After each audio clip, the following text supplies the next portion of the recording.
When the war froze the world, survival became a science of instinct and grit. Across Europe and Asia, bombs didn't kill as many people as the cold did. Yet, families endured, not with stockpiles, but with knowledge. Today, we're uncovering the lost winter survival methods of World War II, tactics ordinary civilians used to stay alive when civilization itself collapsed. The first principle of winter survival isn't finding heat, it's keeping the heat you already have. Your body is a furnace, but in a large, uninsulated space, that heat just bleeds away. Wartime families couldn't heat entire homes, so they didn't try. They created a warm core, a single small room sealed off from the cold. Doors were sealed, not just closed. Heavy blankets, carpets, anything available, hung over doorways to trap warmth. Every crack and crevice was plugged with rags, newspapers, or moss.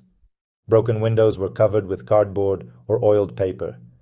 It wasn't about looks, it was about survival. All bedding was brought into this one room. Mattresses, blankets, coats, everything piled together for insulation. At night, families slept together, sharing body heat, a primal, powerful way to conserve warmth. Even a single candle could raise the temperature in a well-sealed room by several degrees, providing both light and a psychological boost. Small improvised stoves were used, but the principle was always small heat, small space. By concentrating all resources, body heat, insulation, minimal fuel, into one area, they maximized survival. The rest of the house became a buffer zone, an extra layer of defense against the cold. If you ever face a winter power outage, forget about heating your whole house. Pick the smallest room. Use modern materials, plastic sheeting, duct tape, to seal doors and windows. Cover the floor with blankets. Test it. Put a thermometer in the room, light a few candles, safely, and watch the temperature rise. A few degrees can make all the difference. The goal is to create a microclimate, a tiny habitable patch of warmth. Seal the space, insulate it, and apply a small controlled heat source. This warm core method is as relevant today as it was in 1942. Confining yourself to one room might seem claustrophobic, but it creates a sense of control and security. In a world that's fallen apart, you've built a small, warm, defensible space, your castle keep. That mental fortitude is as important as any physical warmth. Survival is always a mind game first. With warmth secured, the next battle is for calories. When supply lines were cut, the landscape itself became the pantry. People relearned the ancient knowledge of foraging, skills forgotten by generations of city dwellers. Tree bark, especially the inner cambium layer of pine and birch, was harvested, dried, and ground into flour for dense, calorie-rich bread. Nettles, once a stinging pest, became a green miracle, boiled into soup or tea, packed with vitamins and minerals. Rose hips, clinging to branches through winter, were gathered and steeped into tea, providing vital vitamin C and fighting off scurvy. Foraging wasn't just about finding food, but identifying it correctly. Knowledge was the most important tool. Elders passed down wisdom. Which mushrooms were safe, which roots could be boiled, how to use chicory root as a coffee substitute. A patch of weeds became a potential salad, a pine tree, a source of flour, and vitamin-rich tea. The world was seen with new eyes, sharpened by hunger and the will to live. The modern lesson: how many of us can identify 5 wild edible plants? This knowledge is free insurance. Start with a local field guide. Learn one plant, like dandelion. Every part is edible. Mastering one gives you confidence to learn another. This isn't about apocalypse prepping. It's about self-reliance and reconnecting with nature. Take a foraging course. Learn from an expert. These skills are permanent. In a crisis, this knowledge could be your most valuable currency. Foraging filled the gaps, providing calories and micronutrients rationed food lacked. A handful of nuts, a cup of nettle tea, a piece of bark bread, these were the essential components of a survival diet. Next time you're on a walk, look around. See the pine, the nettle, the rose hip, the hidden pantry in plain sight. This is the survivor's mindset. finding abundance in scarcity and life in the most desolate landscapes. Once you've found food, the next enemy is frost. A hard freeze can ruin your precious stores overnight. Wartime families used the earth itself as a natural refrigerator and protector. Many rural homes had root cellars, subterranean rooms that stayed cool and stable year-round, perfect for storing root vegetables and fruit. In cities, people improvised, digging pits in gardens or parks, lining them with straw, hay, or sawdust for insulation. Vegetables were layered with more straw or sand, then covered with soil and leaves, creating hidden caches protected from frost. This method worked for anything needing protection, from freezing jars of preserves, salted meats, even grains. The Earth's thermal mass kept temperatures stable, even when the air above plunged below zero. Knowing you had a hidden store of food was a powerful morale booster, a secret investment in your family's future. Modern application is simple. Use a large sealed container, a barrel, tote, or metal trash can with a tight lid.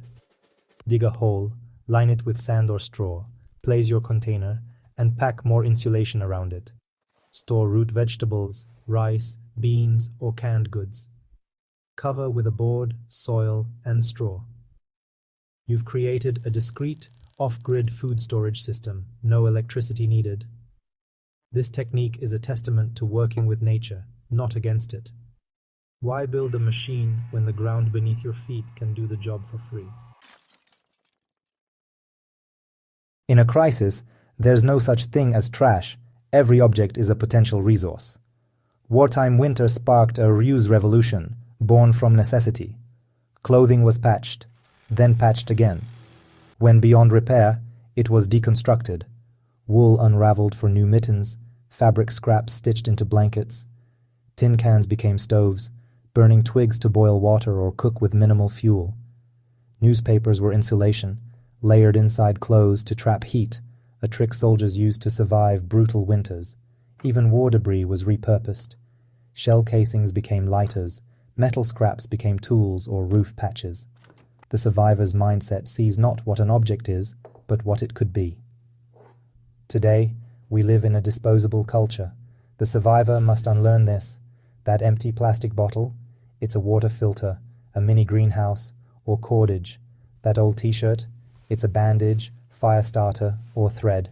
Create a reuse box, a resource cache, not a junk drawer. Stockpile old clothes, jars, wire, and sturdy packaging. It's a library of potential solutions. When crisis hits, you'll have resources to draw from. Practice repairing instead of replacing. Learn basic sewing, how to solder a wire. The goals shift from, I need to buy a solution, to, I can build a solution. This mindset was an act of defiance, a way to reclaim agency and hope in chaos. See the hidden value in what you'd normally discard. Every object has a second life, waiting to be unlocked by ingenuity and need. All the skills we've discussed, warmth, food, resources, are critical. But the ultimate survival multiplier is community.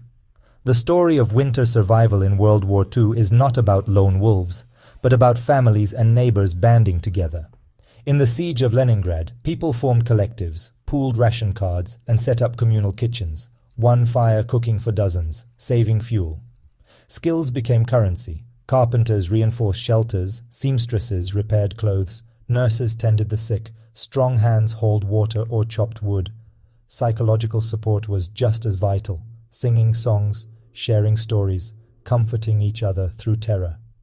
Checking on a neighbor could be life-saving. Informal networks ensured the vulnerable weren't forgotten. Hoarding and isolation made you a target.